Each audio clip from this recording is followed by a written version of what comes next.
Hi everyone, I hope you're all doing well. I'm Karima, and this Becca, is Mariana is here too. Hi Hi guys. again. For those who know us, you know that we're here to do your horoscope. Welcome for everybody who is new. Mariana and I usually do like to do an horoscope for each season of the zodiac, basically. So Hmm. the first part is our general reading that we're doing on the podcast of the Modern Witches, and we just talk about basically the transit that is happening from during all the seasons. So for this one, for Gemini season, from the Hmm. 20th of May to the 20th of June. Hmm. And then we usually come on YouTube and do an horoscope. So it's about 10 minutes horoscope for each sign of the zodiac.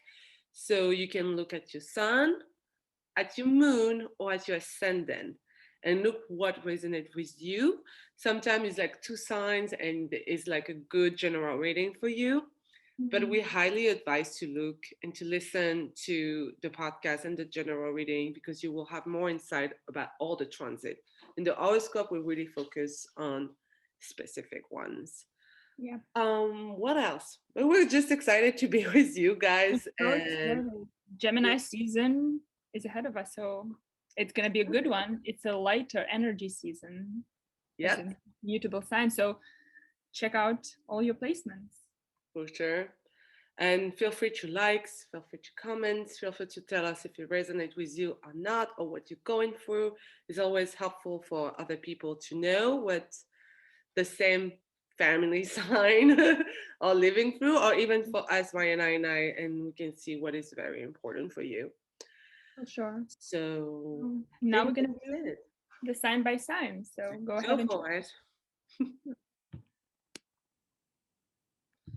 Hey Taurus, we're so excited to be here with you today.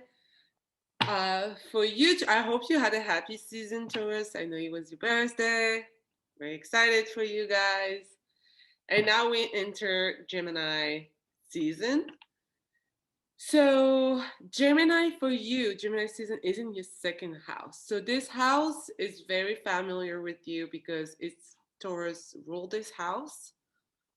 So, they can be like, we call them sisters or like siblings, basically.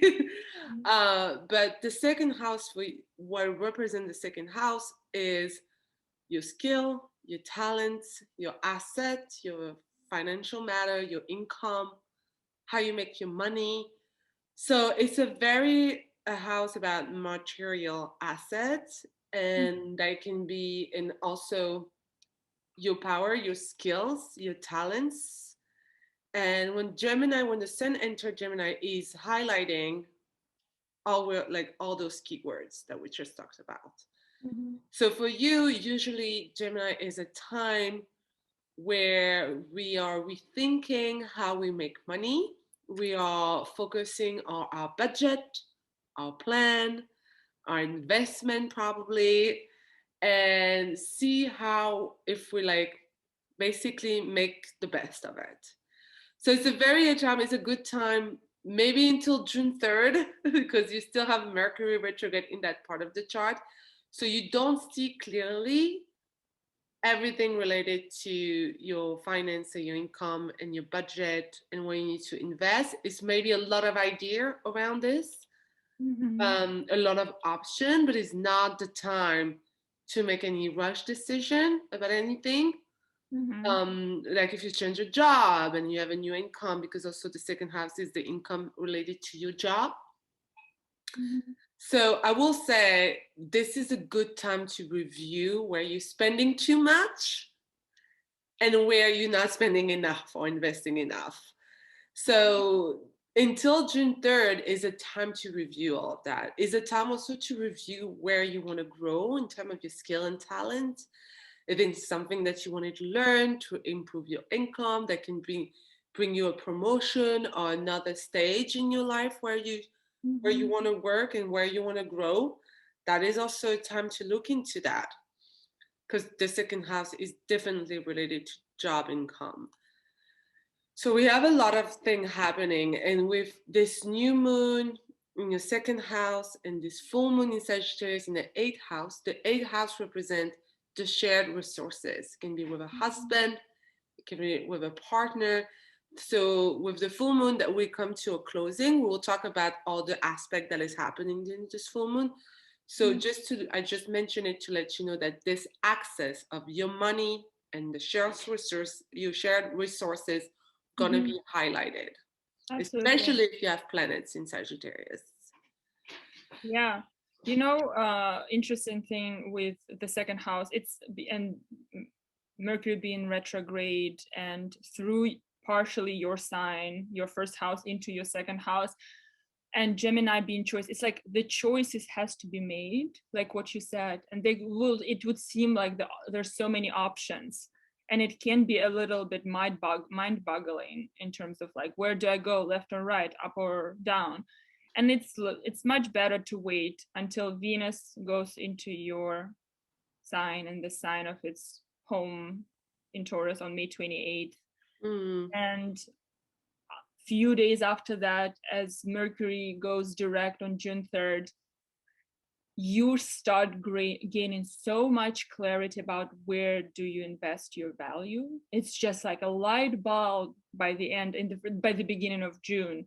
And then I just want to mention it, when Venus comes together with Uranus on June 11th, all those choices, it's like, boom, I know what to do. Or like, I know why, like where the value, which connections have our value, Remember that day, June 11, when Venus conjunct Uranus in your sign, Taurus. Yeah. It's a great time. We're out of Mercury retrograde.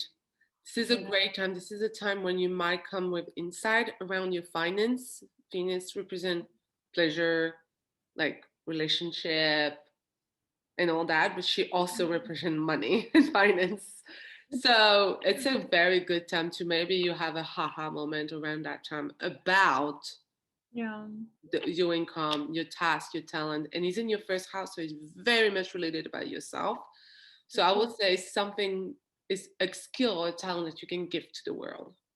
Yeah. That is like not everybody's doing it, like basically. Not at all. And because you have Mars and Jupiter in your 12th house in Aries, so Mars from May 24th and Jupiter is already there. So it's like those light bulbs will be coming from places, might be, because like Mars is still like being rule of your 12th and Jupiter being in your 12th house. It's almost like that desire to move forward will come almost out of nowhere. Exactly. Like it feels like the 12th house is your conscience, so it's also a place of rest, like a time to reach fresh resource and like breathe.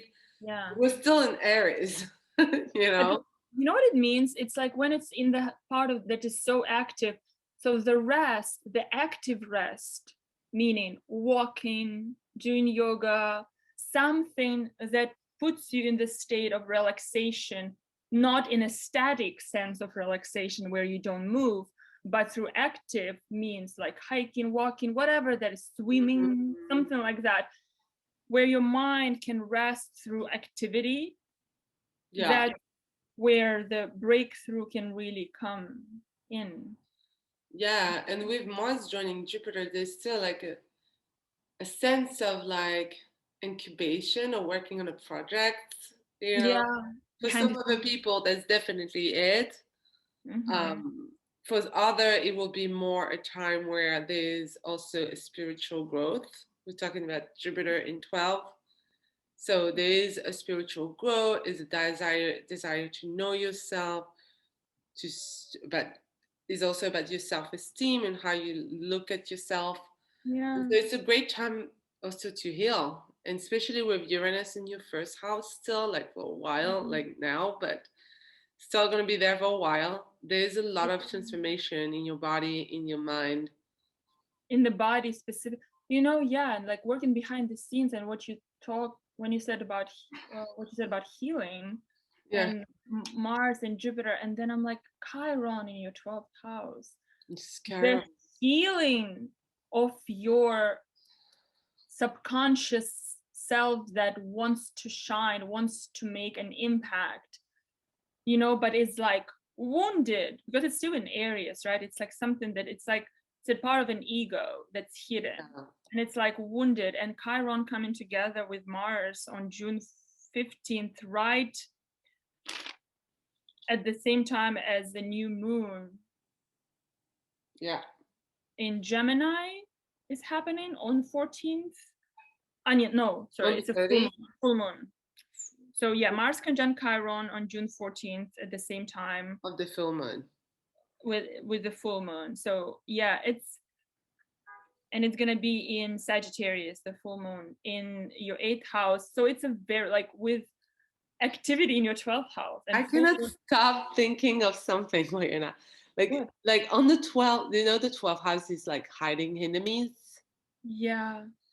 And when I see Mars and Chiron coming together, plus the full moon in the 8th house, which talk about shared resources and collaboration, there might, for some of people, especially Taurus ascendant, having this revelation about someone that doesn't have your highest good. I usually don't say that type of stuff in like casting, and I don't talk about like PD things like that. But I cannot stop thinking of that, of like having a highlight or a something that like with this full moon, which is like the sun putting light on the moon, and like we see a bright light on what is hidden. You know? Yeah, I think in some ways you might be really on point here, in many ways actually, because you have South Node in your 7th house. In 7th house is a house of not just partners, it's also a part of obvious people who don't wish you well in traditional astrology, I mean. Yeah. Because I feel like there is something related to friends, to or collaboration or business, but it's someone that you like thinking you could trust. Yeah. That you went into a project or something with them and kind of realizing like, oh, there is an issue here. I don't trust this person anymore. Or you start to see clearly a situation that you couldn't see very clearly before and didn't pay attention to. That can be brought like this during full moon in Sagittarius, especially with Mars joining Chiron in your 12th house. Yeah, that's such. You know what I just thought on the heels of what you're saying? Because Jupiter is very involved here. Jupiter in the 12th house. Jupiter is ruler of the 8th house. So it might be a teacher. It might be some teaching that is disappointing. It might be some ideology that's disappointing. Yes. Also, it doesn't have to be a person. Yeah, it can be anything. Something you believe strongly and you're kind of having doubts about it.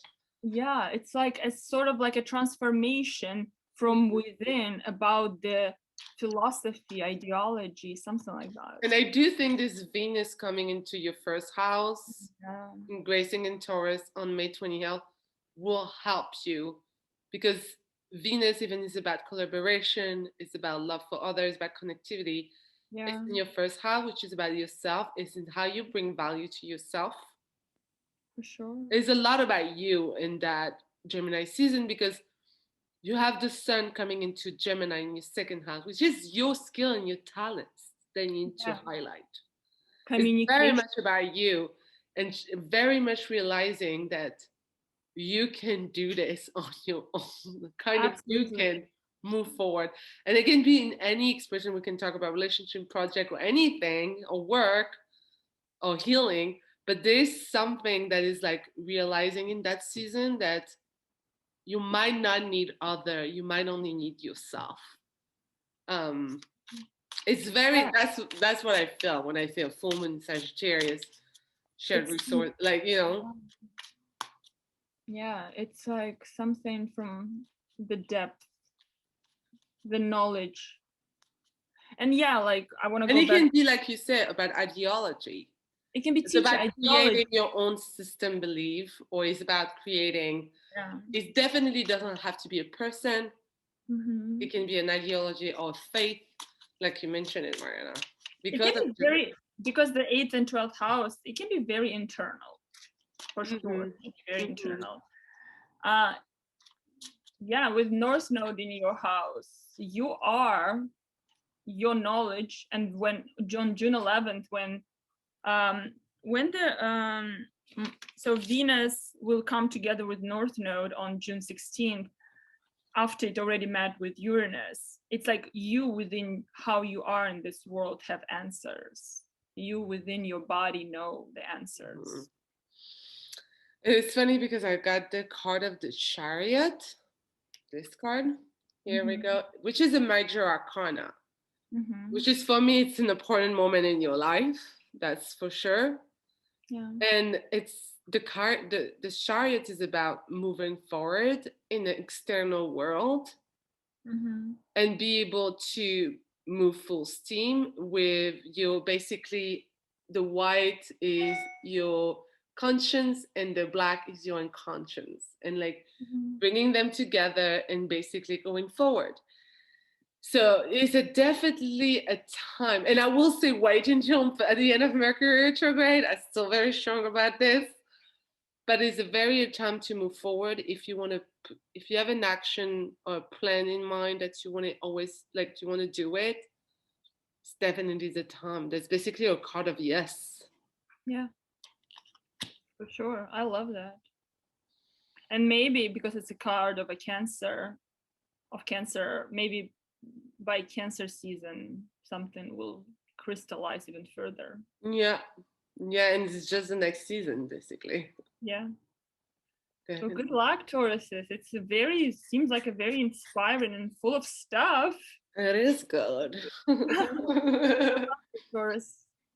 Happy for you, Taurus. We give you many kisses. Bisous, and we see you for Cancer season, and we wish you a happy Gemini season. Love you.